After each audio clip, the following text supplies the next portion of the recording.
সাধারণকালের দ্বাদশ সপ্তাহ রবিবার। প্রথম পাঠ ঋষি যোবের কাহিনী। 38 অধ্যায়, পদ সংখ্যা 1 এবং 8 থেকে 11। সমুদ্রের ওপর ভগবানের আধিপত্য।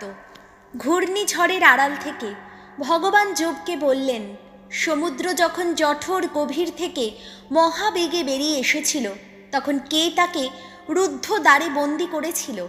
সেই সময় আমি তো তাকে ঢেকে দিলাম ঘন কুয়াশার কাপড় দিয়ে, জড়িয়ে রাখলাম কালো মেঘের কাঁথা দিয়ে। তারপর আমি তার চারধারে গণ্ডি টেনে দিলাম আর সেখানে বসিয়ে দিলাম যত আগল দেওয়া দ্বার। আমি বললাম, এই পর্যন্ত আসবে তুমি, আর এগোবে না। এইখানেই তোমার যত তরঙ্গের দর্পচূর্ণ হবে। প্রভুর বাণী। শ্যাম সঙ্গীত ধুয়ো। ভগবানের স্তবগান করো, আহা শাশ্বত তার প্রেম।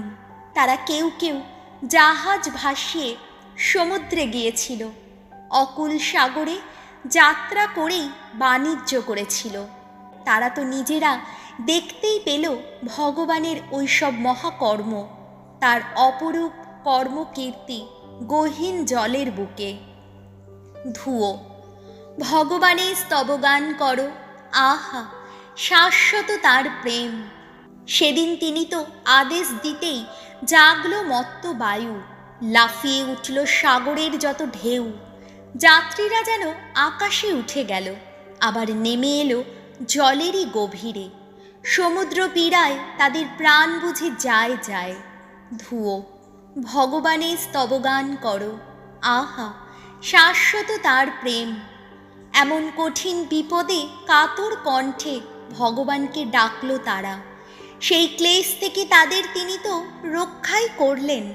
ঝোড়ো বাতাসকে করলেন তিনি মন্থর সমীরণ, স্তব্ধই হল সাগরের যত ঢেউ। ধুয়ো। ভগবানের স্তবগান করো, আহা শাশ্বত তার প্রেম। তখন শান্তি ফিরে এলো দেখে পুলকিত হলো তারা। তাদের তিনি তো নিয়ে চললেন অভীষ্ট বন্দরে। ভগবানের করুণার কথা ভেবে মানব জাতির হিতের জন্যে তার অপরূপ কর্মকীর্তি স্মরণে তারা এবার তার গুণগান করুক। ধুয়ো। ভগবানের স্তবগান করো, আহা শাশ্বত তার প্রেম। দ্বিতীয় পাঠ করিন্থীয়দের কাছে প্রেরিত দূত পলের দ্বিতীয় পত্র। 5 অধ্যায়, পদ সংখ্যা 14 থেকে 17।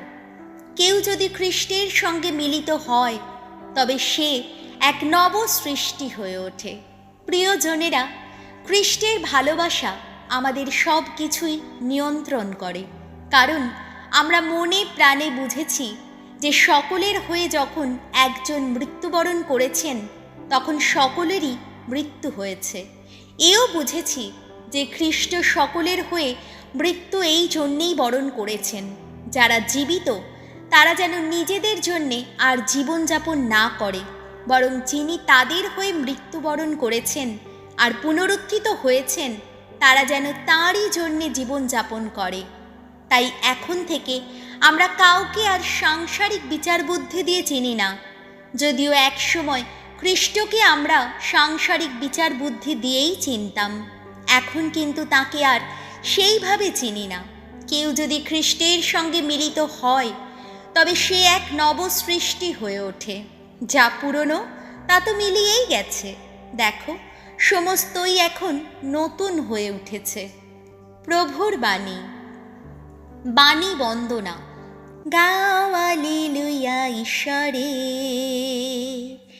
গাও হালেলুয়া ঈশ্বরে, গাও হালেলুয়া, গাও হালেলুয়া, গাও হালেলুয়া ঈশ্বরে।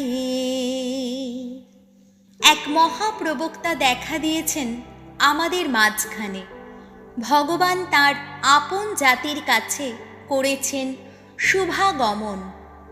গাও হালেলুয়া ঈশ্বরে, গাও হালেলুয়া ঈশ্বরে, গাও হালেলুয়া, গাও হালেলুয়া, গাও ঈশ্বরে। মার্ক রচিত মঙ্গল সমাচার 4 অধ্যায়, পদ সংখ্যা 35 থেকে 41। যিশুর আশ্চর্য ক্ষমতা দেখে শিষ্যেরা বুঝতে পারলেন যে যিশু সাধারণ কেউ নন।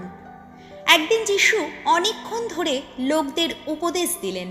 সন্ধ্যা হলে তিনি তার শিষ্যদের বললেন, চলো এবার আমরা সাগরের ওপারে যাই। তাই লোকদের ছেড়ে শিষ্যেরা যে নৌকোয় যিশু এতক্ষণ ছিলেন সেই নৌকোয় করে তাকে সেখান থেকে নিয়ে চললেন। আরও কয়েকটি নৌকো তার সঙ্গে সঙ্গে চলল। তখন হঠাৎ প্রচণ্ড ঘূর্ণি ঝড় উঠল, আর ঢেউ এমনভাবে নৌকোর উপর আছড়ে পড়তে লাগলো যে তা জলে ভরে যাবার উপক্রম হলো। যিশু কিন্তু পিছনের দিকে নৌকোর গদিটার ওপর মাথা রেখে তখন ঘুমোচ্ছিলেন। শিষ্যেরা তাকে জাগিয়ে তুলে বললেন, গুরু, আমরা যে মরতে বসেছি, ব্যাপারটা কি আপনার কাছে কিছুই নয়? তিনি তখন জেগে উঠে বাতাসকে ধমক দিলেন, সাগরকে তিনি বললেন, শান্ত হও, স্থির হও। সঙ্গে সঙ্গে বাতাস থেমে গেল। চারিদিকে নেমে এলো এক গভীর স্তব্ধতা। যিশু তখন শিষ্যদের বললেন, এত ভয় কিসের? এখনো কি তোমাদের মধ্যে বিশ্বাস জাগেনি? তাদের মন এক আশ্চর্য ভীতিতে ভরে উঠল। তারা নিজেদের মধ্যে বলাবলি করতে লাগলেন, তাহলে ইনি কে? বাতাস আর সাগরও যে দেখছি এর কথা শোনে। প্রভু যিশুর মঙ্গল সমাচার।